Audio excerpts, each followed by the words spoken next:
जोहार हा जो काही शब्द आहे त्याची पाळंमुळं ही उत्पत्तीमध्ये आहेत.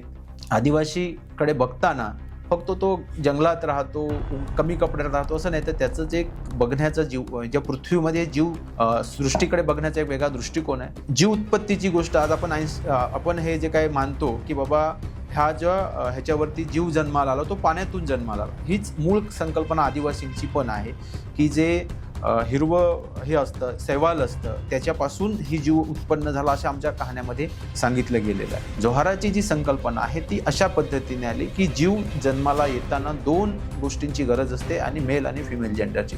आणि ज्या सोकोल्ड आपण मोठे मोठे धर्मग्रंथ लिहून ठेवलेले आहेत त्याच्यामध्ये असं कुठेच आढळून येत नाही. आणि म्हणून मला सांगावं असं वाटतं की जे ज्ञान आहे आदिवासी लोकांकडे त्याचं आपण समजून घेतलं पाहिजे की नेमकं काय. पेसाचे जे काय कायदा आहे 1996ला, 23 डिसेंबर 1996ला हा कायदा अस्तित्वात आला, आणि त्याच्यामध्ये खास करून सांगितले की आदिवासीची संस्कृती, त्यांच्या परंपरा, त्यांच्या तंट्यामिटवच्या पारंपरिक पद्धती ह्याला अनुसरून स्वशासन लागू झालं पाहिजे. आणि म्हणून पेसाला खूप महत्त्व आहे.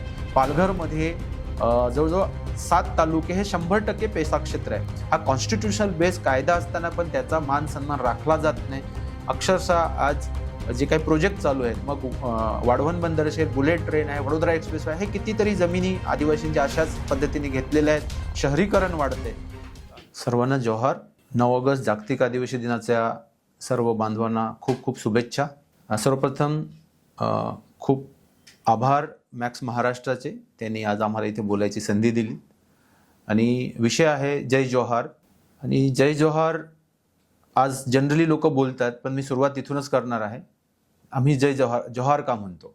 फक्त तुम्ही ऐकून असाल जोहार हा शब्द आहे, परंतु ज्या मी समाजातून येतो, वारली समाजामध्ये जे मौखिक ज्ञान आहे, तर जगामध्ये वेगवेगळ्या थेरीज आहेत, मग वेगवेगळे धर्मग्रंथ आहेत, त्यांनी आपापली उत्पत्तीची कहाणी सांगितलेली की उत्पत्ती कशी झाली, ह्या धर्तीवरती जीव कसा जन्माला आला, ह्याबाबत त्यांनी स्टोरीज सांगितलेल्या आहेत.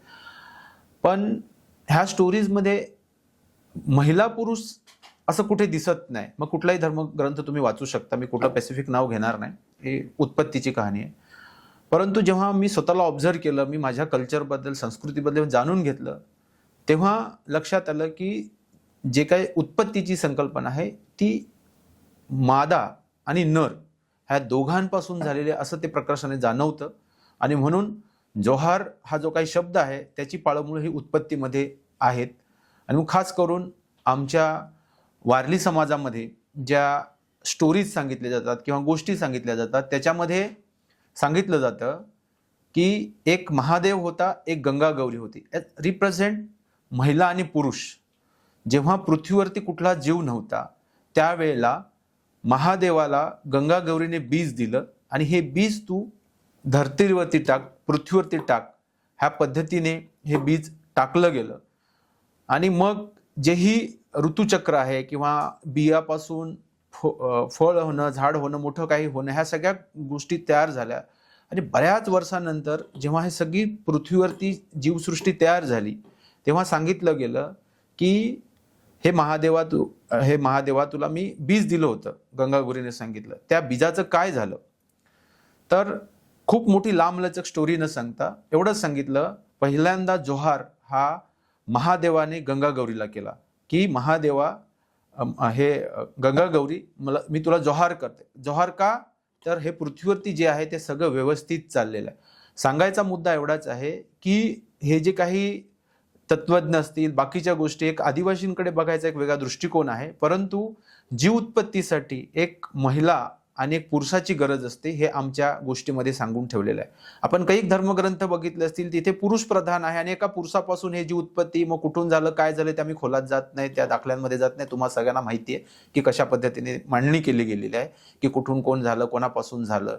मग हे एक ज्याही धर्मग्रंथात लिहिलेलं आहे ते अशा पद्धतीने आहे. परंतु आदिवासी समाज एवढं समजून होता की हे जीव उत्पत्ती करण्यासाठी महिला आणि पुरुषाची गरज लागते, की मेल आणि फिमेल जेंडर एकत्र आल्याशिवाय कुठलाही जीव उत्पन्न होत नाही. आणि हे आमच्या पुरख्यांच्या ज्या गोष्टीमध्ये ते हजारो वर्षापासून सांगितलेलं आहे. आणि आज विज्ञानाचं युग आहे आणि विज्ञानावरती ते सत्य आहे. आणि म्हणून जरी लोक आदिवासींच्या बद्दल असा विचार करत असतील, त्यांना समज नाही, परंतु खूप चांगल्या गोष्टी त्याच्यामध्ये सांगितलेल्या आहेत. आणि म्हणून आदिवासीकडे बघताना फक्त तो जंगलात राहतो, कमी कपड्यात राहतो असं नाही, तर त्याचं जे बघण्याचा जीव, ज्या पृथ्वीमध्ये जीव सृष्टीकडे बघण्याचा एक वेगळा दृष्टिकोन आहे. अजून मी खोलात जाईन की जेव्हा जीव उत्पत्तीची गोष्ट आज आपण हे जे काही मानतो की बाबा ह्याच्यावरती जीव जन्माला आला तो पाण्यातून जन्माला आला, हीच मूळ संकल्पना आदिवासींची पण आहे की जे हिरवं हे असतं, शैवाल असतं, त्याच्यापासून ही जीव उत्पन्न झाला असं आमच्या कहाण्यामध्ये सांगितलं गेलेलं आहे. तर म्हणून जी स्टोरी सांगितली जाते सर्वायवल जे काही ह्याच्यावरती, तर त्याच्यामध्ये ते सांगितलं आहे. तर म्हणून जोहाराची जी संकल्पना आहे ती अशा पद्धतीने आली की जीव जन्माला येताना 2 गोष्टींची गरज असते, आणि मेल आणि फिमेल जेंडरची. आणि ज्या सोकोल्ड आपण मोठे मोठे धर्मग्रंथ लिहून ठेवलेले आहेत त्याच्यामध्ये असं कुठेच आढळून येत नाही. आणि म्हणून मला सांगावं असं वाटतं की जे ज्ञान आहे आदिवासी लोकांकडे त्याचं आपण समजून घेतलं पाहिजे की नेमकं काय आहे.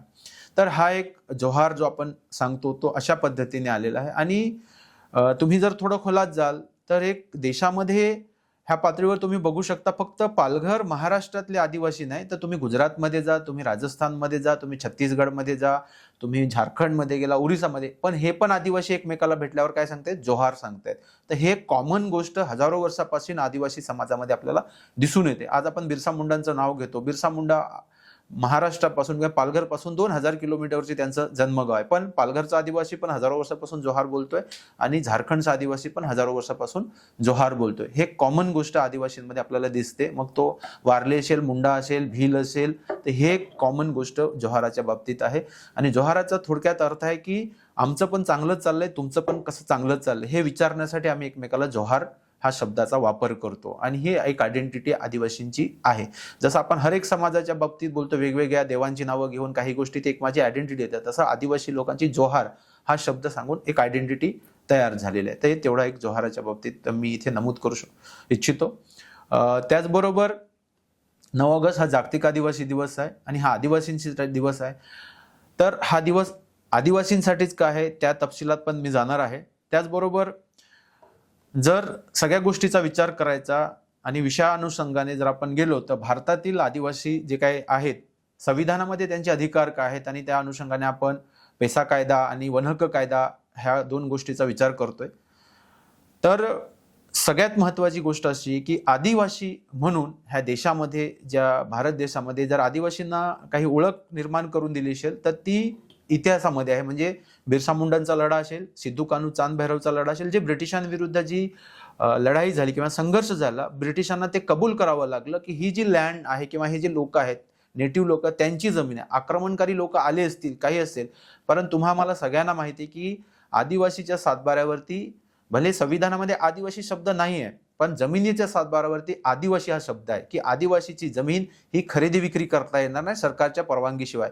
हे आज घडलेलं नाही, तर ह्याचा जो इतिहास आहे हा 1874 पासूनच हे जो लढा झाला त्याच्यामुळे ब्रिटिशांना कबूल करावं लागलं की हे नेटिव्ह लोक आहेत आणि त्यांची जमीन ह्या त्या बिलॉंग करतात, आणि म्हणून त्यांना त्याच्यावरती रिझर्वेशन टाकावं लागलं की ही आदिवासींची जमीन आहे. कुठलंही सरकार आलं तरी आदिवासींची जमीन ही खरेदी विक्री होणार नाही, कारण हा आदिवासी माणूस ह्या जमिनीशी जोडून जगणारा माणूस आहे आणि म्हणून त्याची जमीन कुणीही विकत घेऊ शकत नाही. म्हणून थोडी जी पण त्याच्या नावावर जमीन आहे त्याच्यावरती सातबारावरती आदिवासी असा शिक्का पडतो आणि ही अहस्तांतरणीय आहे अशा पद्धतीने लिहिलं जातं. आणि म्हणून हे महत्त्वाची गोष्ट आहे की ह्या देशामध्ये भारतीय संविधानामध्ये अनुसूचित जमात, ST, शेड्यूल ट्राईब म्हणून 342 खाली आम्हाला ओळख दिली. आदिवासी शब्द लिहिलेला नाही, परंतु हे जे मूळ इतिहास आपण बघितला तर तिथून कुठेतरी आदिवासींचं अस्तित्व दिसतं. आणि म्हणून भारतीय संविधानामध्ये जे काही आदिवासींसाठी हक्क अधिकार दिले किंवा कायद्याच्या स्वरूपामध्ये आलं, त्याच्यामधल्या भारतीय संविधानामध्ये टोटल 12 अनुसूची आहेत. ह्यापैकी 12 अनुसूचीपैकी 2 अनुसूची ह्या आदिवासी समाजासाठी आहेत. त्यापैकी 5वी अनुसूची आणि 6वी अनुसूची जे 244 कलम दिलेला आहे त्याच्यामध्ये खास करून आदिवासींसाठी हक्क अधिकार दिलेले आहेत. आणि म्हणून हा जो पेसा कायदा असेल किंवा वन हक्क कायदा असेल हे गोष्टी जोडून आली, कारण पेसा कायदा हा जो अस्तित्वात आला 1996 साली आला आणि जो वन हक्क कायदा जो आलेला आहे तो 2006 साली आले. तर आपण थोडक्यात बघताना हा जर विचार करतो आदिवासींच्या हक्क अधिकाराच्या संविधानिक गोष्टीचा, तर जसं इतिहास आपण सांगितले की जो पेसा कायदा आलेला आहे भले तो 1996ला डिझाईन झाला असला किंवा बाकीच्या गोष्टी अस्तित्वात आल्या असल्या तरी पण आपण थोडं इतिहासाकडे आपण गेलं पाहिजे.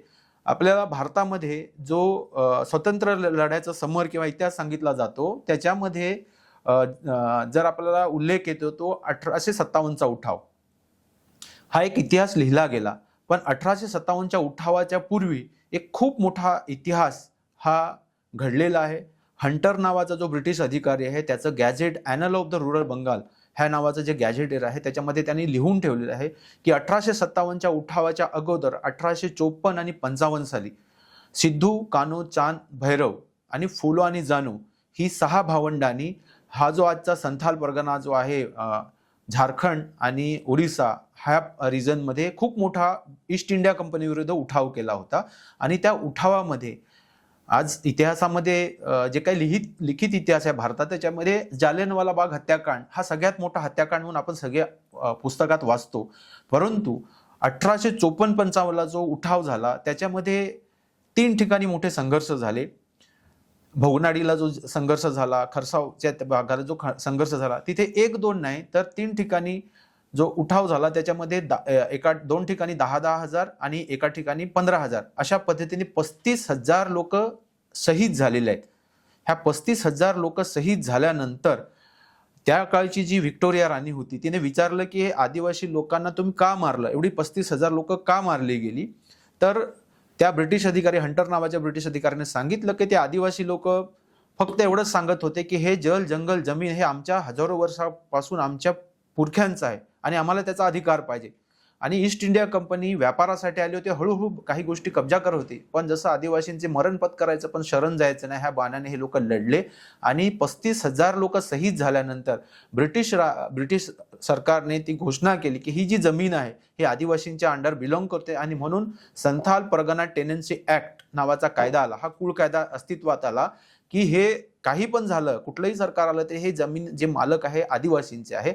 आणि म्हणून ह्याच्या पुढे जाऊन हा जो ब्रिटिशांनी 1800च्या काळामध्ये जे काय झालं त्याच्यानंतर शेड्यूल डिस्ट्रिक्ट ऍक्ट नावाची संकल्पना 1874ला अस्तित्वात आली.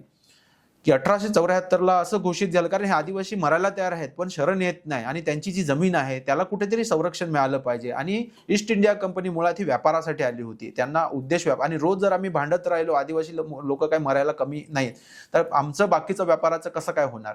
त्याच्यासाठी म्हणून त्यांनी शेड्यूल डिस्ट्रिक्ट ऍक्ट हा 1874ला घोषित केला. आणि तेव्हाच फुल्ली एक्सक्लूड एरिया आणि पार्शली एक्सक्लूड एरिया ही संकल्पना अस्तित्वात आली की काही भाग हा पूर्णतः वर्जित करण्यात आला, काही भाग त्याच्यामध्ये थोडंफार शासन व्यवस्था ब्रिटिशांची चालायची. जे काही सावकार होते किंवा सामंत लोक होते ते शेतसारा वसूल करायचे, बाकीच्या गोष्टी ह्या पद्धतीने चालायचं. आणि म्हणून हे जे काही पुढे गॅझेट झालं त्याच्यामध्ये शेड्यूल डिस्ट्रिक्ट ऍक्टला तसं संरक्षण मिळालं. आणि हे पुढे जाऊन 1900 जो काय आपण, कारण आपल्याला माहिती आहे की धरती आबा बिरसा मुंडांचा जन्म मुळात हा 15 नोव्हेंबर 1875चा आहे आणि त्याच्या आधी हा मोठा संघर्ष झालेला होता. तिथे शेड्यूल डिस्ट्रिक्ट ऍक्ट अस्तित्वात आलं. पण जेव्हा बिरसा मुंडाचा जन्म झाला त्यांनी इथली परिस्थिती बघितली, थोडं शिक्षण घेतलं, तेव्हा समजलं की हे जंगल, हे जमीन आमच्या अखत्यारीतली, आमच्या पूर्वजांची आहे. तेव्हा ब्रिटिशांनी कायदा केला होता की जंगलावरती तुमचा अधिकार नाही. आणि म्हणून बिरसा मुंडाचं शिक्षण झाल्यानंतर त्याने एक संघर्ष केला कारण त्यांचं 7वी पर्यंत शिक्षण झालं, त्याला बऱ्यापैकी नॉलेज होते की कशा पद्धतीने ह्या गोष्टी घडत आहेत. आणि म्हणून सुरुवातीला त्यांनी पत्रव्यवहारही केले की हे जंगल आमचं आहे आणि आम्ही त्याचा बिलॉंग करतो आणि आम्हाला अधिकार मिळाला पाहिजे. त्यामुळे त्यांनी पत्रव्यवहारही केला ब्रिटिश शासनाशी की हे आम्हाला जंगल मिळालं पाहिजे आणि त्या दृष्टिकोनातून प्रयत्नही केले. तर सगळ्यात महत्त्वाचे की शिक्षणाच्या बाबतीत त्यांनी ख्रिश्चन मिशनरीचा हे सहारा घेतला की कारण त्यावेळेस काही उपलब्धता नव्हती. पण तिथेही त्याला लक्षात आलं की हे जे काही मिशनरीज आहेत हे पण आदिवासी लोकांची बाजू घेत नाही, ते फक्त त्यांच्या कामापुरतेले धर्मप्रचार करायचे. तेव्हा त्यांनी त्या फादरला प्रश्न केला होता की हे जंगल आहे, जमीन आमची, आम्हाला मिळणार का. तर त्यांनी सांगितले की तुम्ही आदिवासी लोक काय सुधारणार नाही, तुम्ही मुंडा लोक काय सुधारणार नाही, तुम्हाला शिक्षण दिलं तेही तुम्हाला घेवत नाही मिशनरी. आणि ह्या कारणावरून त्यांनी तिची शाळा सोडून दिली. त्याच्यानंतर एका हिंदू जो पांडे नावाचा व्यक्ती होता त्यांच्याकडे त्यांनी आश्रमात गेला, तिथे त्यांनी शिक्षण घेतलं, बाकीचं गायत्री मंत्र वगैरे पठन केलं. मग त्यांनाही त्यांनी प्रश्न केला की हे जंगल जमीन आमची आहे, ते आम्हाला मिळणार आहे का. तर तेव्हाही त्यांचा प्रश्न असा होता की तुम्ही आकाशाकडे हात दाखवला की त्या देवाच्या मनात येईल तेव्हा तुम्हाला मिळेल. तर मग बिरसाने सांगितलं की आम्ही त्याच्यावर भरोसा करत नाही, आम्ही कर्मावर भरोसा ठेवतो. आणि मग शेवटी सुरुवातीला ते ख्रिश्चन धर्म त्याने स्वीकारला होता, नंतर हिंदू धर्मातही गेले. नंतर त्यांच्या लक्षात आलं की हे जल जंगल जमीन आमचं आहे आणि त्याच्यासाठी आम्हाला संघर्ष करावा लागेल. आणि म्हणून त्या दोन्ही धर्माचा त्याग करून ते मग स्वतःची बिरसाहेत नावाचं त्यांनी एक स्थापना केली, एक ग्रुप तयार केला आणि त्या माध्यमातून लोकांना जनजागृती केली. आणि बिरसांनी विचार लोकांसमोर ठेवले. फक्त लढा नाही तर संस्कृती पण त्यांनी शिकवली की आपण आदिवासी लोक आहोत आणि त्यांनी सिंगबोंगा म्हणजे सूर्य हा आमचा देव आहे, हे जंगल आमचा देव आहे आणि हे जमीन आमचा देव आहे. आणि त्या पद्धतीने मग त्याचे जे अनुयायी वाढत गेले आणि त्या माध्यमातून ब्रिटिशांविरुद्ध त्यांनी संघर्षासाठी लोकांना तयार केलं. पहिलं तर माणूस म्हणून उभं केलं की आपण माणूस आहोत, आपण आदिवासी लोक आहोत आणि ह्या जंगलावरती आपला पहिला अधिकार आहे. आणि त्यामध्ये नंतर ह्या लोकांना दारू प्यायची नाही, खोटं बोलायचं नाही, हिंसा करायची नाही, हे लोकांना तंत्र शिकवलं. कुठलाही माणूस जर आजारी पडला तर नुसता झाडफूक करून नाही तर त्याला दवा आणि सेवेची गरज आहे, ही लोकांना त्यांनी शिकवलं. आणि असं सांगितलं की माणसाने मुंगीसारखं सतत क्रियाशील असलं पाहिजे आणि जो माणूस काम करत नाही किंवा समाजाला काही देत नाही हा निवडुंगासारखा असतो, असं बिरसांनी त्यावेळेस लोकांना सांगितलं. त्याचबरोबर त्यांनी असंच सांगितलं की कुठल्याही प्रकारचे दारूचं सेवन करायचं नाही, कारण हे मृत शरीरासारखे जी काही व्यसनी लोक आहेत ती मृत शरीरासारखी ती समाजाच्या कामाला येत नाही, अशा पद्धतीने लोकांना उपदेश दिला आणि त्या माध्यमातून लोकांना एकत्र केलं. आणि मग जो काही संघर्ष झाला त्याच्यामध्ये ब्रिटिशांविरुद्ध जो मोठा संघर्ष झाला हा डिसेंबर महिन्यामध्ये 1919च्या काळामध्ये हा मोठा संघर्ष झाला. त्याच्यामध्ये ब्रिटिशांना सलोखा करून सोडला. आणि ह्या संघर्षानंतर खरं तर जे काय आपले धरती आबा बिरसा मुंडा आहेत ते 9 जून 1900ला शहीद झाले. पण हा जो पूर्ण संघर्ष होता त्याच्यानंतर एक दुसरा कायदा आला अस्तित्वात, त्याचं नाव आहे Chota Nagpur tenancy act, CNT act 1908ला.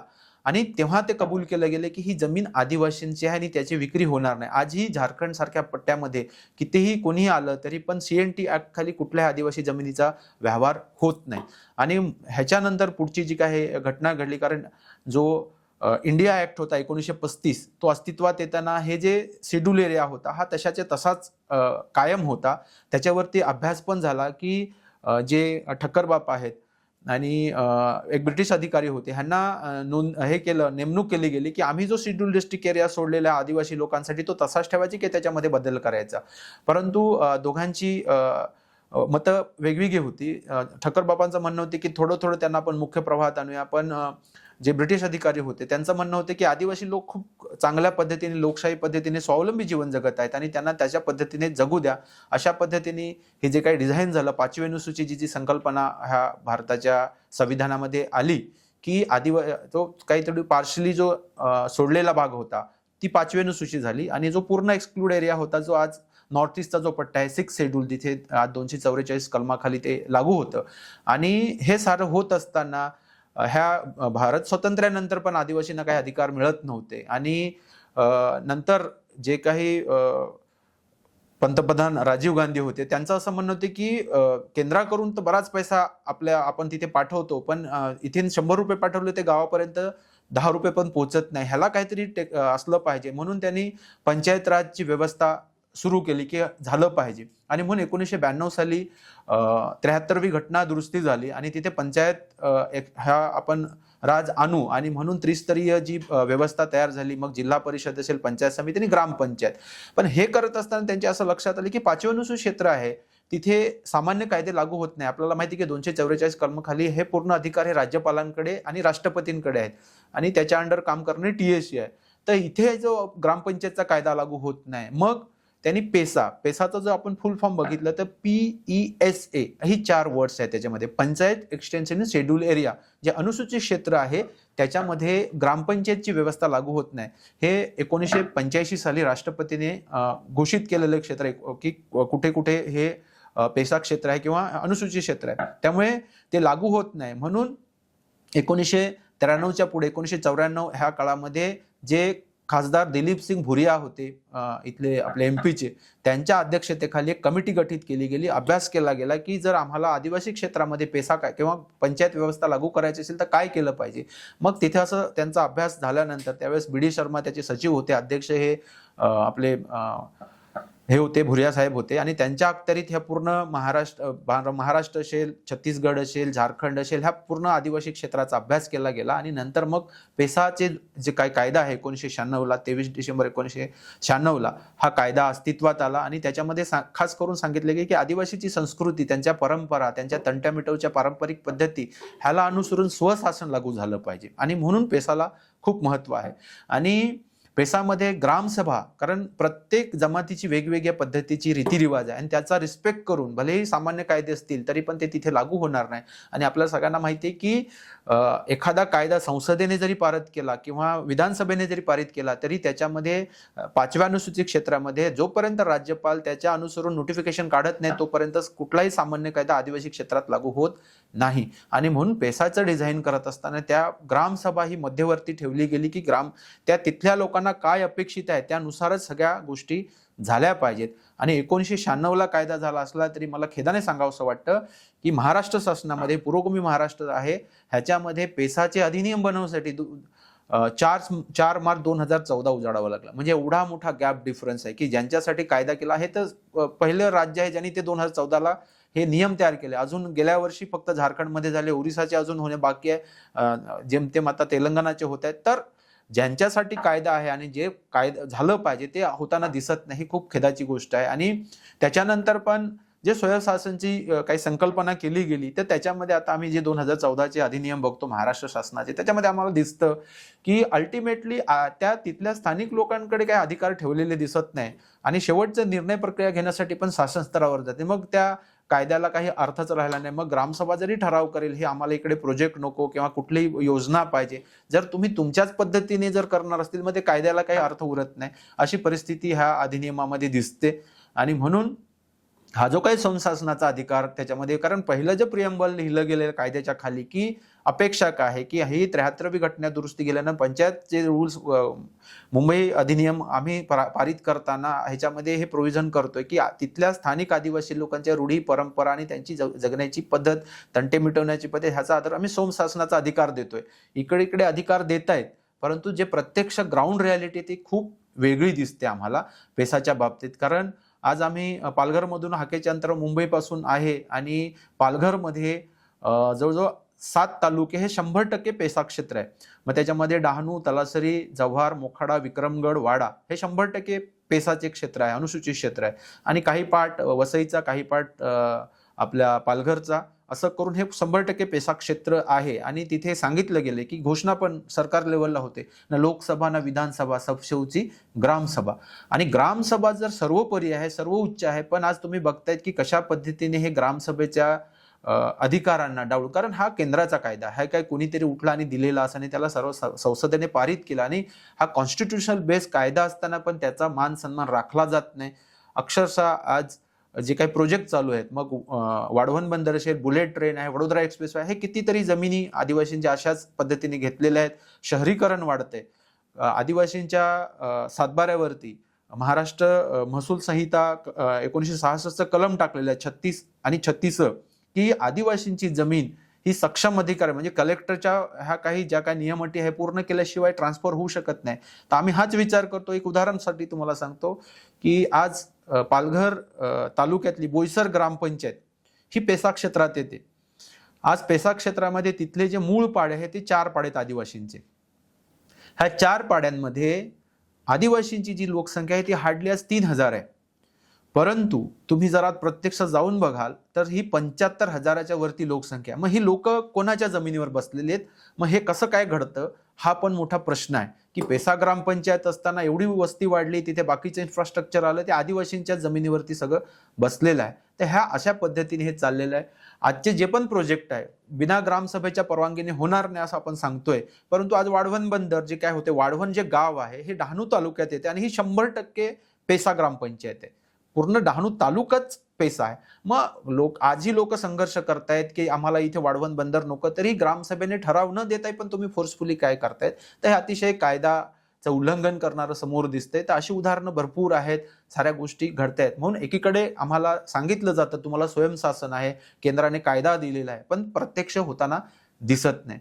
जसं की 9 जून 2014ला की इथलं व्यवस्थापन व्यवस्थित चाललं पाहिजे. महाराष्ट्राला जे अनुसूचित क्षेत्र आहे त्याच्यासाठी पेसा क्षेत्रात म्हणजे 5व्या अनुसूचित अंतर्गत माननीय राज्यपाल महोदयांनी एक अध्यादेश काढला की 4th क्लासचे जे पद आहेत मग त्याच्यामध्ये शिक्षक असेल, ग्रामसेवक असेल, ANM ची जी काही नर्स असते ती, त्याचबरोबर अंगणवाडी शिक्षिका आहे, तलाठी आहे, कृषी सेवक आहेत, अशी 17 पदे हे आदिवासींसाठी राखीव ठेवलेली आहेत. आणि त्याचा क्रायटेरिया दिलेला आहे की स्थानिक आदिवासीची व्याख्या केली गेली की 1950 पासून ज्याचे आजोबा इथे राहतात तो स्थानिक. मग आम्ही उदाहरणासाठी सांगतो की पालघरमधला आदिवासी असेल तो पालघरमध्ये त्याला नोकरी भेटणार आहे. तो भलेही नाशिकचा आदिवासी असेल, धुळ्याचा असेल, नंदुरबारचा, पण त्याला पालघरमध्ये नोकरी भेटणार नाही असं स्पष्ट व्याख्या करून दिलेले. असं असताना आणि हा राज्यपालांचा अध्यादेश असताना त्याच्यावरती काही इतर समाजाच्या लोकांनी कोर्टामध्ये केस टाकली. ती केस एवढी प्रोलॉंग चालली की गेल्या वर्षी त्याचं जेमतेम सुप्रीम कोर्टामध्ये 50% भरतीचं हे दिलं गेलं. आणि असा विचार केला की 2014 पासून ते 2026 पर्यंत हा जो मधला काळ गेला, हा 10, 12, 15 वर्षाचा, ह्याच्यामध्ये एकही शिक्षक किंवा ज्या काही व्यवस्था सरकारी ते होऊ शकली नाही, कारण भरतीच झाली नाही. तर त्यामुळे खूप मोठा लॉस झाला. आणि सरकारकडे सांगते की स्थानिक प्रशासन मजबूत झालं पाहिजे. आणि खास करून मी नमूद करेन की त्या अध्यादेशामध्ये असं सांगितलेलं आहे की म्हणजे तिथली स्थानिक बोली भाषा समजणारा उमेदवार असला पाहिजे. म्हणजे का, ह्याचा मागचं रिझन असं सांगितले की ज्या आमच्या गव्हर्नमेंटच्या ज्या काही स्कीम्स आहेत त्या चांगल्या पद्धतीने इम्प्लिमेंटेशन झाल्या पाहिजे, ह्या कारणासाठी स्थानिक. कारण भाषावर खूप काही, कारण आदिवासी तिथल्या माणसाला पहिलं ते त्याची लोकल स्वतःची लँग्वेज असते, त्याच्यानंतर तो मराठी शाळेत जातो, नंतर हिंदी शिकतो, नंतर इंग्लिशकडे जातो. तर हे बॅरियर्स तोडण्यासाठी स्थानिक शिक्षक असला पाहिजे, स्थानिक तलाठी असला पाहिजे, स्थानिक ग्रामसेवक असला पाहिजे, अशा साऱ्या पेसामध्ये तरतुदी दिलेल्या आहेत. आणि स्पष्ट लिहिलेलं आहे की कुठलाही विकास प्रकल्प होत असताना पहिलं ग्रामसभेला कन्सल्ट केलं गेलं पाहिजे, पहिलं पुनर्वसन झालं पाहिजे, त्याच्यानंतर प्रोजेक्ट झाला पाहिजे. पण आपण बघतोय की कशा पद्धतीने बेकायदेशीरपणे सगळं चाललेलं आहे. मागचा आम्ही एक आमच्या डहाणू तालुक्यातलं उदाहरण सांगेन की धानेवरी एक गाव आहे जिथे कित्येक पिढ्या गेल्या असतील आदिवासी लोक शेती करून जगत होते. परंतु जेव्हा तिथून मुंबई वडोदरा एक्सप्रेसवे पास झाला, मग असं सांगितलं गेलं की ही कुळ कायद्याची जमीन, ही तुमची जमीन आहे, तुम्ही कुळ आहेत, ही मालकाची जमीन आहे. परंतु आदिवासींचं असं म्हणणं होतं की आम्ही हजारो पिढ्या झाल्या आम्ही इथेच आहोत, हे झाडं लावलेली आमचीच आहे, हे घरं आमचीच आहेत. शेवटपर्यंत ज्याच्या नावावर सातबारा होता जो सावकार, त्याने हरकत घेतली की ती झाडं आहेत त्याचे पण पैसे मलाच मिळाले पाहिजे, ही जमीन हायवे जाते त्याचे पण पैसे. अरे लोक शेवटपर्यंत संघर्ष करत राहिले. शेवटी प्रशासनाने काय केलं की मला वाटतं हा फेब्रुवारी मार्चचा महिना होता आणि त्या दिवशी खूप ऊन होतं आणि भर उन्हामध्ये ती घरं बुलडोजर लावून सगळी तोडून टाकली गेली, अशी परिस्थिती. म्हणजे एकीकडे कायदा सांगतो की ग्रामसभेच्या परवानगीशिवाय काय होणार नाही आणि तुम्ही बिना ग्रामसभा लोकांचं कन्सल्ट न करता अशा पद्धतीने कारवाई करतात. तर हे उदाहरणं आमच्याकडे आहेत. तर अशा पद्धतीने ह्या गोष्टी घडताना दिसत आहेत. म्हणून पेसा वर चांगला, लोकांना खूप चांगलं वाटतं, अरे त्यांच्याकडे पेसा कायदा आहे, तुम्हाला ह्या तरतुदी दिलेल्या आहेत, परंतु जे ग्राउंडवर इम्प्लिमेंटेशन व्हायला पाहिजे ते होताना दिसत नाही. जसं की मी लॅकुना सांगितलं की स्थानिक लोकांची भरती करायची होती, 10-15 वर्ष तुम्ही भरतीच केली नाही, तर मग त्या तिथल्या लोकल भाषेमध्ये त्या काही गोष्टी कसं सांगणार आहेत. आणि अशा पद्धतीने ह्या गोष्टी घडतायत. आणि अतिशय म्हणजे सांगायचं असं वाटतं की एखादं ब्लास्टिंग होतंय ते कोणाला कन्सल्ट केलं जात नाही, ते पाड्याला गावाला हे लोकांना पाहिजे, आता आम्हाला इकडून बुलेट ट्रेन जायची, खड्डा खोदायचा आहे, मग चला ब्लास्टिंग करा. अशी आमच्याकडे गंजाळला इथे सफाळ्याला पण उदाहरणं झाली की 150-200 लोकांच्या घराला तडा गेल्या. म्हणजे तुम्ही काहीच विचार न करता तुम्हाला प्रोजेक्ट करायचा म्हणून करायचा, तुम्ही एकीकडे सांगता ग्रामसभा ठेवलेली आहे. आणि मुळात जो काय मी त्याचा मतितार्थ समजतो की ग्रामसभा कशासाठी ठेवली आहे, तिथल्या लोकल स्थानिक लोकांना का कन्सल्ट केलं पाहिजे की त्यांचं नुकसान होतंय. एखाद्या गावाच्या शेजारी जर एखादा कारखाना काढल्यानंतर त्यांचं जे जीवन आहे तिथल्या पाण्यावर अवलंबून आहे, जंगलावर, ते जे प्रदूषित होते. आणि म्हणून ग्रामसभा आणलेली आहे की त्या लोकांसाठी चांगलं काय आहे ते समजलं पाहिजे. कारण अल्टिमेटली लोक जे जगतायत त्यांचं संसाधन आहे, जंगल आणि नदी आहे. तर समजा जर कारखाना काढला तर तिथली मासे तेच खाणार आहेत, त्यांचंच आरोग्य धोक्यात आहे, ना की एखादा कलेक्टर ऑफिसला त्याचा परिणाम होणार तिथल्या स्थानिक. तर परंतु असं सांगायचे की त्या ग्रामसभांचा ठरावांचा रिस्पेक्ट ठेवला जात नाही. म्हणून मी लोकांना नेहमी सांगतो की पेसा कायदा हा दुधारी तलवार आहे. कारण ही जी 5व्या अनुसूचित क्षेत्रातली जी जमीन आहे ही नॉन ट्रान्सफरेबल आहे, ट्रान्सफर नाही होत आहे. परंतु मग काय करायचं, एखादा प्रोजेक्ट जरी आणायचा असेल, काही करायचं असेल, तर आम्हाला काय पाहिजे, फक्त ग्रामसभेचा ठराव पाहिजे. मग तो कसा घेतलेला आहे त्याला काही अर्थ नाही. आणि मग तो कशा पद्धतीने घेतला जातो. तर एक मजेशीर गोष्ट अशी आहे की आता एक संसदेमध्ये एखादं बिल पास करायचे तर 2/3 अमेंडमेंट पाहिजे असते, एवढी लोकांची मेजॉरिटी पाहिजे असते. पण आमच्या आदिवासी लोकांसोबत मजाक लावून ठेवलेला आहे. मजाक असा आहे की 5,000ची लोकसंख्या असेल, पण तिथे जर समजा बुलेट ट्रेन आहे, कारखाना काढायचा आहे किंवा काय पण असेल, तर कोरम कितीचा पाहिजे, फक्त 100 लोकांचा. ही रियालिटी आहे. 100 लोकांचा कोरम असला, 100 लोकांनी यस केलं की एखादा तुमचा ठराव पारित होऊन जातो. तर मग 5,000 लोकांचं काय. तर हे खूप धोकादायक आहे. म्हणून मी सांगतो ही जे पेसा कायदा किंवा ग्रामसभा जी आणली हे एक तर दुधारी तलवार आहे, की कमी लोकांची मान्यता घ्यायची आणि एक टेक्निकल तयार करायचं कागद आणि तुम्ही कुठेही कोर्टात गेल्यानंतर ते टिकणारच नाही. कारण सरळ सरकार कोर्ट सांगणार आहे की तुम्ही तर 100 लोकांनी ग्रामसभेने ठराव दिलेला आहे, मग तिथेच विषय संपतो. तर पेसाच्या बाबतीत ह्या साऱ्या गोष्टी आहेत. त्याच्यामध्ये लिहिताना खूप चांगलं दिलेलं आहे की जमिनीचा जो पण व्यवहार असेल तो ग्रामसभेच्या परवानगीने होणार नाही. दारूचा कारखाना, दारूचं दुकान हे ग्रामसभेच्या परवानगीशी होणार. बाजाराचं व्यवस्थापन लोकांच्या ह्याच्याने दिलेलं आहे की बाबा बाजार कोणाचा लागला पाहिजे. पण मी आता नेहमी कुठे कुठे ट्रेनिंग घ्यायला जातो तेव्हा सरपंचांना पण सांगतो, म्हटलं तुम्ही स्थानिकांना रोजगार देण्यासाठी ग्रामसभेचा जो कायदा आहे त्याचा वापर करत नाही. तुम्ही एवढंच विचार करता की बाजारात आलेला भाजीपाल्याचा कचरा कुठे आहे त्याचं व्यवस्थापन. पण स्थानिक आदिवासीने पहिलं दुकान लावलं पाहिजे, त्याला प्रायोरिटीने दिलं पाहिजे, ह्या गोष्टीचा तुम्ही विचार करायला पाहिजे. कोणा जिल्ह्याबद्दल नाही सांगायचं, पण आज आमच्याकडे अशी प्रॅक्टिस आहे की जेवढा भाजीपाला असतो हा दर जे काय विकली मार्केट असतात हा सगळा नाशिकवरून येतो आणि तो स्वस्त किमतीमध्ये आणि खूप सारा खताने असा तयार केलेला असतो. आणि जो स्थानिक आदिवासी भाजीपाला करतो तो एक चांगल्या पद्धतीने केला असतो. पण शेवटी लोकांना स्वस्त मिळतं म्हणून प्रायोरिटीने ती दुकानं जास्त लागली जातात आणि जो स्थानिक माणूस आहे त्याचा बाजार विक्री होत नाही. मग मी सांगतो की ग्रामपंचायतीने पहिल्या लोकल लोकांना प्राधान्य दे की चांगल्या पद्धतीने हे बाजार व्यवस्थापनासाठी तुम्हाला पेसामध्ये तरतूद दिलेली आहे. तर ते दिसत नाही कारण लोकांमध्ये जी जनजागृती नाही की आमच्यासाठी काय दिलं, त्यामुळे तुमचा रोजगार वाढू शकतो, बाकीच्या गोष्टी करू शकतात. तर अशा पद्धतीने शाळा व्यवस्थापनमध्ये पण ग्रामसभेचा खूप मोठा रोल आहे की जर शाळा व्यवस्थापन समितीने जी काय तिथे काय पण घटना घडत असतील, शाळेमध्ये शिक्षक येतात नाही येतात, कशा पद्धतीने शिकवलं जातं, परंतु लोकांमध्ये अवेअरनेस नसल्यामुळे त्याही काही क्लॉजचा काही चांगला वापर होत नाही. त्याचबरोबर आदिवासी क्षेत्रामध्ये सावकारीला बंदी आहे, परंतु आज बघतोय कितीतरी लोक ह्याच्या मागे सावकारीच्या कचाट्यामध्ये फसलेल्या आहेत. कायदेशीर तरतुदी दिलेल्या आहेत पण ज्या केसेस व्हायला पाहिजेत, बाकीच्या गोष्टी व्हायला त्या होत नाही. जसं आज आपण महात्मा गांधी तंटामुक्तीची जी गोष्ट करतो, पण आदिवासी लोक हजारो वर्षापासून ती प्रॅक्टिसमध्ये आहेत आणि म्हणून आदिवासी संस्कृती आणि ज्या काही गोष्टी त्याच्यामध्ये खूप चांगल्या पद्धतीने दिलेल्या आहेत की पंचांच्या व्यवस्थेमधून कोणी कोणाला मारलं किंवा कोणाचं चुकलं होतं ते तिथल्या तिथे विषय मिटतो. आणि आज काय प्रॅक्टिस सुरू झाले की एखादं छोटं मोठं भांडण झाले की लोक पोलीस स्टेशनला जातात, पोलीस स्टेशनला केस नोंदवली जाते, त्याच्यानंतर कोर्टात जातात, अजून वरच्या कोर्टात. तर तिथे न्यायाची अपेक्षा दिसत नाही आणि ज्याच्याकडे आज आपण बघतो की ज्याच्याकडे पैसा आहे त्याचे न्याय विकत घेतला हे सगळ्या जगाला माहिती आहे की कशा पद्धतीने न्यायव्यवस्था काम करते. तर काही गोष्टी चांगल्या दिलेल्या आहेत पण त्याचं इम्प्लिमेंटेशन पेसामध्ये होणं अपेक्षित आहे, ते होताना दिसत नाही. जसं मी नोकर भरतीचा विषय सांगितला की शाळा व्यवस्थापन ठरवू शकते की हा बाबा आमच्या आदिवासी समाजाचा मनुष्य आहे, तिथल्या लोकल लँग्वेज तर तो प्रमोट करतोय, तर त्या गोष्टी होणं अपेक्षित आहे. तर तसं होताना दिसत नाही. जरी हा पूर्ण महाराष्ट्रात कायदा लागू आहे पण ज्या पद्धतीने इम्प्लिमेंटेशन झालं पाहिजे, भले असतील कमजोर जरी पूर्ण ग्रामसभेला अधिकार, मग तिथली लोकल रेती असेल किंवा मुरुम असेल, दगड असेल, हे गौण खनिज हे तिथली ग्रामसभा व्यवस्थापन करू शकतो, परंतु प्रत्येक जण आपला अधिकार सोडायला तयार नाही. आणि म्हणून रेती असेल, मुरुम असेल किंवा साधा दगड असेल तरी पण तिथे वरच्या म्हणजे कलेक्टर असेल किंवा तहसीलदार ह्यांचा हस्तक्षेप असतो, त्या लोकांना काही त्याचा अधिकार दिला जात नाही. आणि अशी आम्ही बरंच आज उदाहरण बघतोय की तिथल्या स्थानिक लोकांना तर माहिती पण नसते की इथे दगडाची खदान होणार आहे. हा कुठून तरी खनिकर्म भाग आणून आणि अशा पद्धतीने एखादं आणतं आणि प्रपोजल आहे त्यांनी परवानगी दिलेली असं करून आणि खदानी काढायचा प्रयत्न करतात. तर अशा पद्धतीने ह्या काही गोष्टी घडतायत आणि आम्ही ऍक्टिव्हली अशा 2-3 केसेस हँडल केलेल्या आहेत की खोटे ग्रामसभेचे ठराव घेतले गेले की लोक तिथे उपस्थित नसताना फक्त उपस्थिती दाखवलेली, 100 लोक होती, हा ठराव पारित झालेला आहे आणि दुसऱ्या दिवशी येऊन तिकडे दगड खदानीचं काम सुरू झालं. तशा केसेसमध्ये आम्ही थोडं माहितीचा अधिकार टाकून आणि ह्या गोष्टी काढल्या, तेव्हा कळलं की अशा पद्धतीने काहीच झालेलं नाही. तर सांगायचा मुद्दा असा आहे की जो काही पेसा कायदा आहे संविधानामध्ये अधिकार दिलेले आहेत, परंतु जे ग्राउंड रियालिटी खूप वेगळी आहे आणि म्हणून आदिवासी समाजाचं खूप मोठं नुकसान झालेलं आहे. आणि जसं की हर एक गोष्ट आम्ही ग्रामसभेच्या परवानगीने घेतो आणि ग्रामसभेच्या परवानग्या किंवा ग्रामसभा इन्फ्लुएन्समध्ये होतात, जेन्युइन होत नाही, लोकांना त्याची तेवढी माहिती दिली जात नाही.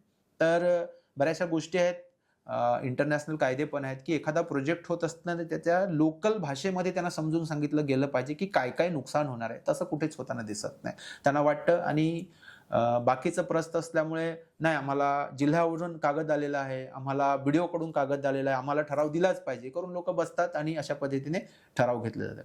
ते एक लाईव्ह उदाहरण तुम्हाला मी सांगतो. आमच्या तलासरी तालुक्यातलं एक गाव आहे जिथे मुंबई वडोदरा एक्सप्रेसवेसाठी हे करायचे, जमीन ॲक्विजिशन करायची. ते मुळात जमीन होती फॉरेस्टची, पण त्यांना कोरम पूर्ण करायचा होता. सूत्रकार वरवाड्याची ही गोष्ट आहे की त्यानं कोरम पूर्ण करायचा. मग कोरम पूर्ण करायचा ह्याच्यासाठी पण ट्रिक आहे की आदिवासी लोक कशी जमतील. एक तर पहिलं आपण महिलांना सांगायचं की आज महिला बचत गटासाठी काहीतरी योजना आहे, मग लोक आपोआपच तेवढी संख्या तिथे उपस्थित राहते. दुसरा विषय की वनहक्काचे दावे भरायचे. ॲक्च्युअलमध्ये त्या ग्रामसभेमध्ये असा विषय होता, वनहक्काचे दावे होते, महिलांसाठी पण होतं, पण तिसरा विषय होता की जी फॉरेस्टची जमीन आहे ती मुंबई वडोदरा एक्सप्रेसला वर्ग करायची आणि तिथे खूप मोठे दगड आहेत, त्याला ब्लास्टिंग करायचं आहे, ह्याच्यासाठी परवानगी पाहिजे होती. आणि हे 4 विषय ठेवून ग्रामसभा बोलवली गेली आणि ऑब्व्हियसली महिला बचत गटाचा विषय असल्यामुळे खूप मोठ्या प्रमाणात महिला आल्या आणि वनहक्काचा किंवा फॉरेस्टच्या कायद्यासाठी त्यांचा प्लॉट मिळणार ह्या नावाखाली लोक आली आणि तिथं ते 2 विषय बाजूला राहिले आणि त्यांनी तो ठराव पारित करून घेतला की आता तिथे ब्लास्टिंग करायचे आणि जी फॉरेस्टची जमीन आहे ती आम्हाला डायव्हर्ट करायची मुंबई वडोदरा एक्सप्रेस. म्हणजे सांगायचं आहे की जो ग्रामसभेला अधिकार दिलेला आहे जंगलाच्या बाबतीतचा, की तिथून त्यांनी ठराव घेतला की आता ग्रामसभेने मान्यता दिली, तुमची इच्छा असेल नसेल तरी पण आता आम्ही तिथून हायवे काढू शकतो आणि ब्लास्टिंगची पण परवानगी घेऊन टाकली. तर अशा पद्धतीने पण ह्या ग्रामसभा होतात त्या इन्फ्लुएन्समध्ये. तर हे म्हणून सांगितलं की ही दुधारी तलवार आहे की वापरली तर खूप चांगली आहे, नाही तर मग समाजाचं नुकसानच करणार आहे. तर अशा पद्धतीने ह्या गोष्टी घडताना दिसत आहेत. आणि खास करून माझं एक ऑब्झर्वेशन असं आहे की पूर्वी ते 5,000 लोकांचे ग्रामसभा असायचे, आता छोट्या युनिट केलेल्या आहेत की पेसा गाव. समजा 5,000 लोकांची वस्ती असेल तर त्याच्यामध्ये 5 पेसा गावं करायची एकाच गावामध्ये.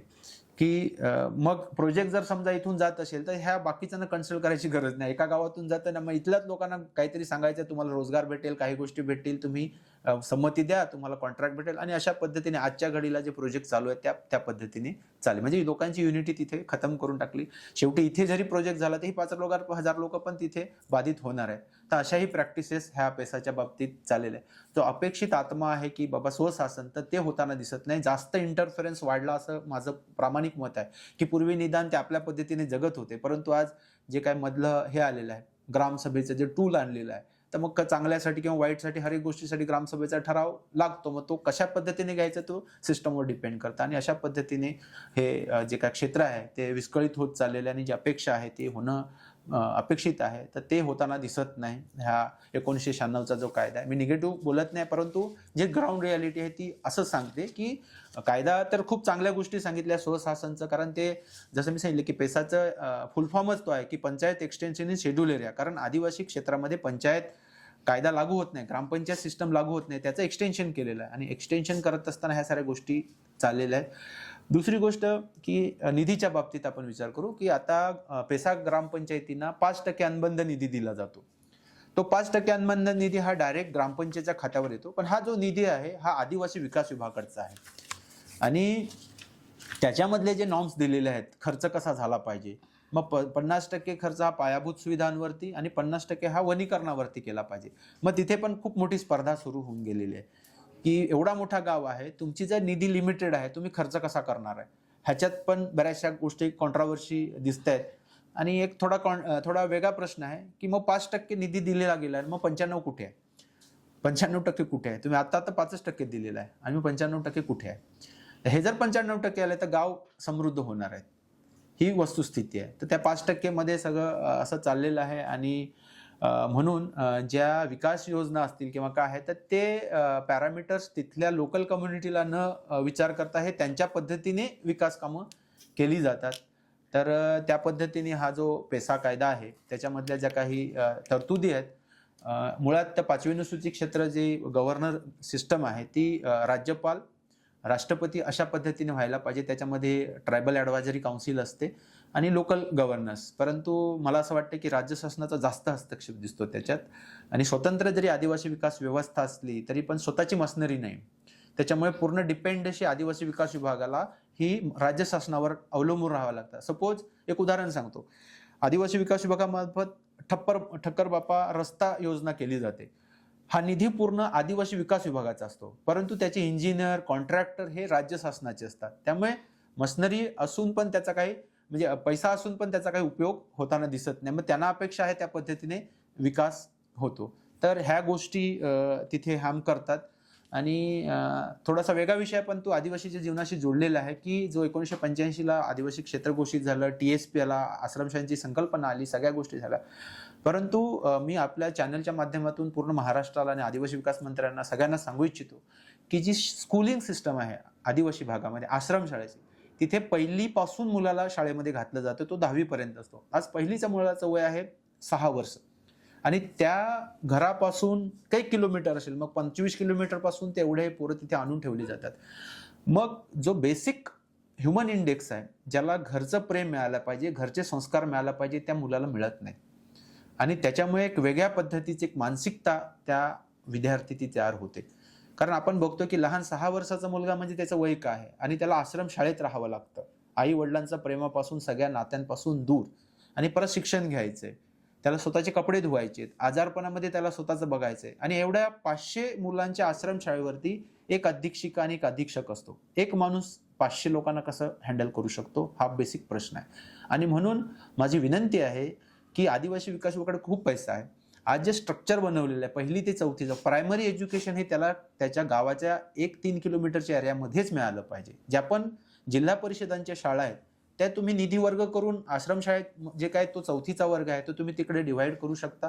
ते जे पैसे आहेत जे तुम्ही आश्रमशाळेत देता 1ली ते 4थीचे, ते तुम्ही त्या जिल्हा परिषदच्या लोकल शाळेमध्ये, प्राथमिक शाळेमध्ये देऊ शकता. अशा पद्धतीने जर स्ट्रक्चर तयार झालं तर एक सक्षम पिढी पुढे तयार होईल असं मला वाटतं. कारण सगळ्या गोष्टींपासून हा मुलगा तोडला जातो. त्याचं घरचं कल्चर, घरीमध्ये काय सणवार केले जातात, काय व्यवस्था असते, ह्या सगळ्या गोष्टी त्याला त्या जेव्हा संस्कार व्हायला पाहिजे तेव्हा ते मिळत नाहीत.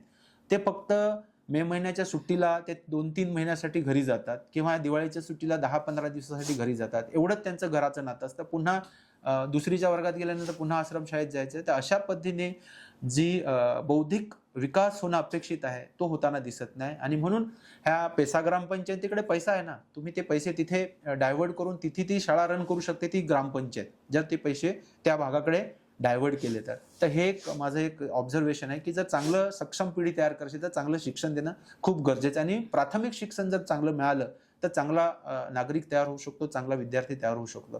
तर हा लॅकुना मला खास करून आदिवासी विकास विभाग, भले तुम्ही बाकीच्या योजना न करू पण बेसिक गोष्ट शिक्षण आणि आरोग्यावरती चांगला फोकस केला पाहिजे. आणि इनफ, मी लोकांना नेहमी सांगतो की भास्कर पेरे पाटील जर तिथे लातूरमध्ये एखादा प्रयोग करू शकतात, आणि त्याच्याकडे तर खूप कमी पैसे आहेत, पण अनुसूचित क्षेत्रातल्या ज्या ग्रामपंचायत त्याच्याकडे खूप पैसे आहेत. एक तर त्यांच्याकडे पेसाचा निधी आहे, दुसरा जिल्हा परिषदचा निधी येतो, तुमचा लोकल आमदार असेल त्याचा निधी असतो, तुमच्या खासदाराचा निधी असतो, बाकी 15 वित्त आयोग आहे, असे भरपूर सारे पैसे पेसा क्षेत्रात आहे. तर चांगले युटिलायझेशन केले तर असे कितीतरी भास्कर पेरे पाटील अनुसूचित क्षेत्रात तयार. कारण कुठलीही योजना करायची असेल तर पैशांची अपेक्षा, आणि पैसा आदिवासी विकास विभागाकडे भरपूर आहे. आणि मला हे सांगायचं की ह्या देशामधली 2 बजेट तयार होत असतात. एक आदिवासींसाठी वेगळं बजेट केंद्राचं पण असतं आणि राज्याचं पण असतं, आणि एक देशाचं एक बजेट पण असतं. तर दोन्हीकडून त्या क्षेत्रासाठी पैसे उपलब्ध होऊ शकतात एखादं जर चांगलं काम करायचं असेल तर. सांगायचा मुद्दा आहे की पेसा कायदा खूप चांगला वर्करने दिसतो, चांगला आहे पण, परंतु त्याचं इम्प्लिमेंटेशन ज्या पद्धतीने ज्या इमानदारीने व्हायला पाहिजे ते होताना दिसत नाही. आणि म्हणून जर खरंच स्वयंशासन आपल्याला प्रस्थापित करायचं असेल तर निश्चितच चांगल्या पद्धतीचं ट्रेनिंग अपेक्षित आहे. आणि तुमच्या चॅनलच्या माध्यमातून मला हे सांगायचं की त्या क्षेत्रात काम करण्यासाठी जाणाऱ्या अधिकाऱ्याने आदिवासी काय आहे, आदिवासीची संस्कृती काय आहे, परंपरा काय, याचा आधी अभ्यास केला पाहिजे, तर तुम्ही तिथे काम करू शकता. तर ते आहे. जसं मी भाषेचं नेहमी उदाहरण सांगतो की भाषेचा लॅकून आहे. आमच्याकडे कोसबाड गाव आहे, तिथे 26 जानेवारीचा कार्यक्रम होता. तर तिथल्या शिक्षकाने सांगितलं, जर आपल्याला हे पूर्ण आज सजवायचं आहे वर्गखोली, हे 26 जानेवारी आपला एक कार्यक्रम येतोय, तर जा सीडी घेऊन ये. तो पोरगा घरी धावत गेला. त्यावेळेला जे आपल्याकडे डिस्कवाल्या सीडी असतात ना, त्याचं फॅड होतं. तो घरी गेला, कोणाच्या तरी घरून सीडी घेऊन आला की मास्तर हे मागितलं होतं ना, तर मास्तरने डोक्यावर हात ठेवला, हे मागितलं नव्हतं, आपल्याला हे सजवायचे, त्याच्यासाठी सीडी पाहिजे, लॅडर पाहिजे. पण आमच्या भाषेमध्ये त्याला लिसन सांगतात. तर लिसन सांगितलं असतं तर तो पटकन जाऊन ना ते घेऊन आला असता. तर हा भाषेचा बॅरियर आहे बऱ्याचशा गोष्टी. तर एक उदाहरण आहे. तर म्हणून जे लोकल जर असतील तर त्या व्यवस्थितपणे कारभार चालू शकतो. आणि त्याच्यासाठी राज्यपालांनी 9 जून 2014ला तो अध्यादेश काढला की 17 जी पदं आहेत, 17 संवर्ग, हे डायरेक्ट भरती लोकल तिथला जिल्ह्यातला माणूस असेल इलिजिबल त्याला आपण घेऊ. परंतु ते अजूनही प्रत्यक्षात उतरलेलं नाही. जेमतेम शिक्षकांची भरती झाली, त्याच्यात पण भरपूर भानगडी आहेत.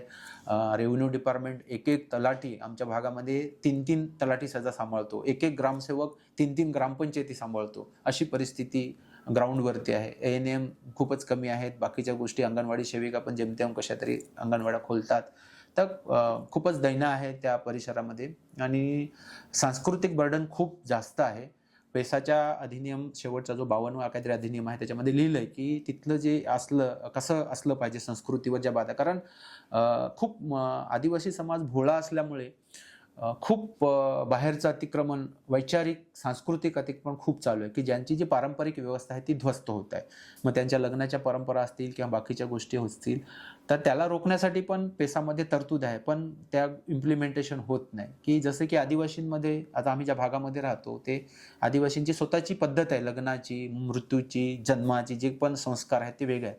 परंतु बाहेरच्या इन्फ्लुएन्समुळे ह्याच्यावरती गदा आलेली आहे आणि मग अन्य कारणाने, आता मी कोणाचं धर्माचं नाव घ्यायला गेलं तर वेगळं होईल, पण वेगवेगळे धर्मवाले वेगवेगळ्या माध्यमातून ते पंथ निर्माण केलेत, प्रार्थना सभा बनवल्यात आणि धोका एवढा खतरनाक झालेला आहे की आदिवासी माणूस कधी अस्पृश्य मानत नव्हता कोणालाच, पण आदिवासी समाजातलीच लोक एकमेकाला अस्पृश्य समजायला लागले की मी अमक्या धर्माला जातोय तर मी तुझ्या घरी येणार नाही, मी अमकं पंथ फॉलो करतोय तर मी तुझ्याकडे येणार नाही. आता बरेचसे लोक आदिवासी हा इतर वाईल्ड प्राण्यांनंतर जंगलाशी जोडून राहिलेला आणि जगण्यासाठी खूप प्रोटीनचा सोर्स असायला पाहिजे. तर बरेच आदिवासी भागामध्ये शाकाहारी आदिवासी झालेले आहेत की आता ते मच्छी मटण खात नाहीत किंवा शिकार, बाकीचं शिकार तर नाही राहिली, परंतु अशा पद्धतीने पण पंथांच्या माध्यमातून लोकांमध्ये तोडफोड चालू आहे. आणि अक्षरशः वाईट वाटतं सांगण्याला की मी त्या समाजात बिलॉंग करतोय की लोक स्वतःची भांडी कॅरी करतात कोणाच्या घरी जाताना, त्यांचं भांड्यामध्ये चहा पण पित नाहीत. तर एवढं भयानक वास्तव आहे ग्राउंडवरती. तर म्हणून कायदा जरी असला तरी पण ते होताना दिसत नाही, ह्याचं मला खूप खंत आहे. आणि म्हणजे भयानक. आणि रोटीबेटीच्या व्यवहार, सपोज मी वारली आहे, मी तर तो पण समोरची मुलगी वारली आहे, पण ती जर एखाद्या वेगळ्या धर्माचं फॉलो करत असेल, वेगळ्या पंथाची, तर ती मुलगी एक मला दिली जात नाही. तुम्ही आमच्या पंथाचे असाल, आमच्या प्रार्थनेला येत असाल तरच आम्ही मुलगी देऊ, अशा पद्धती. तर कायदा आहे, स्वशासन आहे, आदिवासींचे अधिकार दिलेले आहेत, परंतु अशा पद्धतीने खूप ग्राउंडमध्ये खूप वाईट परिस्थिती आहे. आणि खोलात बोलायला गेलं तर खूपच आहे की म्हणजे दर आठवड्याला काही कमावून घेऊन त्या दानपेटीमध्ये टाकली जाते, त्याच्यामुळे पण आदिवासी खूप गरीब होत चाललेला आहे. ते बाबाबुवा आहेत, त्यांचे मोठे मोठे आश्रम वाढत आहेत. तुम्ही कधी वेळ भेटला तर गावाला या आणि बघा की कशा पद्धतीने ग्राउंड रियालिटी, कोणाचा इकडे एक मंडप आहे, कोणाचा तिकडे एक मंडप आहे, एकाच गावातली लोक आहेत पण ती 5 ह्याच्यात जातं. मी नेहमी उदाहरण सांगतो, माझ्या जवळच आहे पण तुम्हाला मी सांगतो की माझं नातेवाईक आहे, कधी आलात तर तुम्हाला एक घर दाखवेन. एकच घर आहे लाईन शेप, एका घरामध्ये एका देवाचा फोटो आहे, दुसऱ्या घरामध्ये दुसऱ्या खोली दुसऱ्या देवाचा फोटो आहे, तिसऱ्या खोली 3 भाऊ आहेत. हे रिॲलिटी आहे. म्हणजे एका गर्भामध्ये जन्मलेली 3 मुलं वेगवेगळे धर्म फॉलो करतात. ही फार वाईट आहे. आणि मग एवढ्या वाईट परिस्थिती येते, एखादा आई किंवा वडील मृत झाल्यानंतर त्याला पुरायचं की पेटवायचं अशी पद्धतीने भानगडी होतात. इथपर्यंत सामाजिक ढासा हा खचलेला आहे. तर कायदा तर खूप काही चांगलं सांगतो हे रोखण्यासाठी ते रोखण्यासाठी, परंतु ग्राउंड रियालिटी खूप वेगळी आहे आणि म्हणून लॉस खूप आहे. शिक्षणाच्या बाबतीत खूप भयानक परिस्थिती आहे. जर ग्रामसभा सक्षम झाल्या तर कारण बऱ्याच ठिकाणी शाळेमध्ये शिक्षकच येत नाही.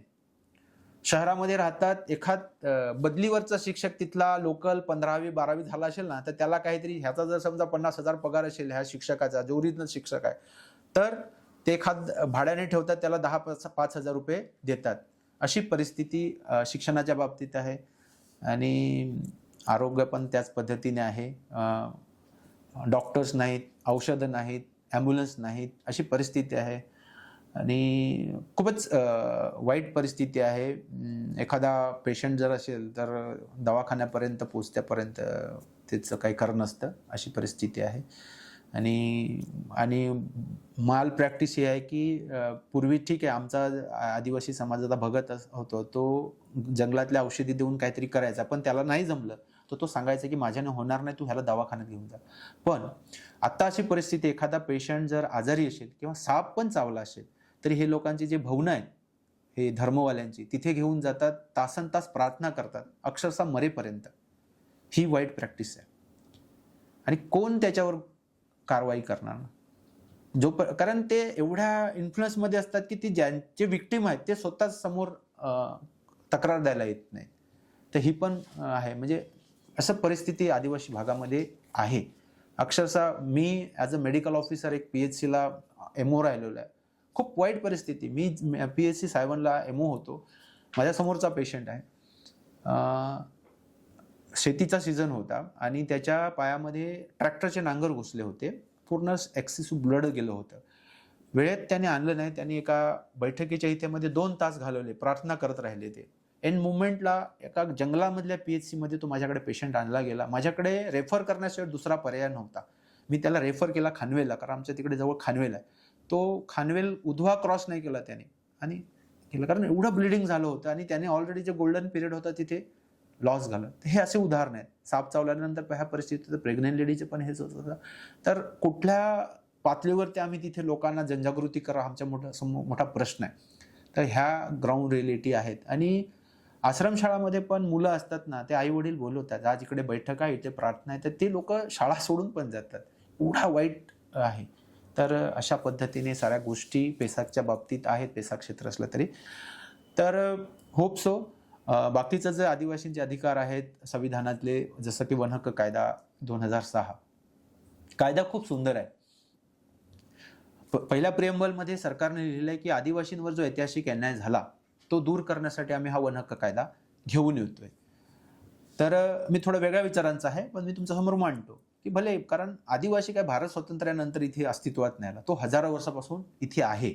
आणि ही गोष्ट स्वातंत्र्यपूर्व काळात पण घडलं, कारण ब्रिटिशांनी पण आदिवासींना कब्जात करण्यासाठी त्यांचं संसाधन हातातून काढून घेतलं. म्हणून 1876 आणि 1825 पासून त्यांची फोकस होता तो जंगलांवरती. आणि हे जंगलासाठी त्याने इतर रेव्हन्यू तो वसूल केला. म्हणजे शेतजमीन लागवड करत होती, त्याच्यातून भाताच्या स्वरूपात शेतसारा घेतला, बाकीचे लेवीज घेतल्या, पण त्यांना वाटलं की हे जंगल पण आपल्या बिलॉंग करतं आणि त्याने डिक्लेरेशन करून टाकलं हे जंगल पण आता सरकारच्या ताब्यातल्या.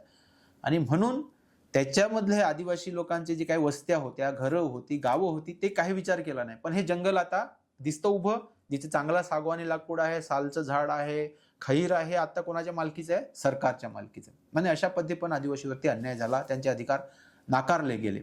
आणि हे पुढे होत आहे. 1927ला एक फॉरेस्टचा कायदा आला. आणि भारत स्वतंत्र झाल्यानंतर पण जो काही 1975ला जो काही कायदा आला, 1989 पर्यंत ते अमेंडमेंट आलं की हे रिझर्व फॉरेस्ट कन्झर्वेशन ऍक्ट, त्याच्यामध्ये पण आदिवासींवरती अन्याय होत. म्हणजे ब्रिटिश सरकारने पण अन्याय केला. त्याच्यानंतर मग आपल्याकडे अभयारण्य आली, सेंच्युरीज आल्या, सगळ्या गोष्टी आपल्या बाजूला लागून संजय गांधी नॅशनल पार्क आलं. असे जे पार्क आले त्यांना असं वाटलं की आदिवासी लोक इलिगल आहेत आणि हे सरकारचं आहे, मग आदिवासींनी इथे राहायचंच नाही. अशा पण इव्हॅक्युएशन सुरू झालं. नंतर मग लोकांची एक मुवमेंट चालू झाली की बाबा हे आम्हाला जगण्याचा मुवमेंट झाली की राईट टू सर्व्हाइव्ह. ह्या मुवमेंट नंतर सांगितले की भले आम्ही जंगलात राहत असलो पण आम्ही हजारो वर्षापासून राहतो आहे. आता तुम्ही अभयारण्य बनवलं असेल, आता तुम्ही संजय गांधी नॅशनल पार्क बनवलं, पण त्याच्या आधीपासून तर आदिवासीच लोक राहतात. आणि ह्या मुवमेंट नंतर, ह्या सगळ्या गोष्टी झाल्यानंतर मग UPA सरकारमध्ये अमेंडमेंट आलं 2005ला की आदिवासींच्या अधिकाराबद्दल विचार केला गेला पाहिजे. आणि मग तो कायदा अस्तित्वात आला सगळ्या डिबेट नंतर की आदिवासींचे हक्क अधिकार कसे आहेत. कारण भारत स्वातंत्र्यापूर्वी पण आदिवासींवरती अन्याय झाले. ते जंगलात राहत होते, जंगल काढून घेतलं.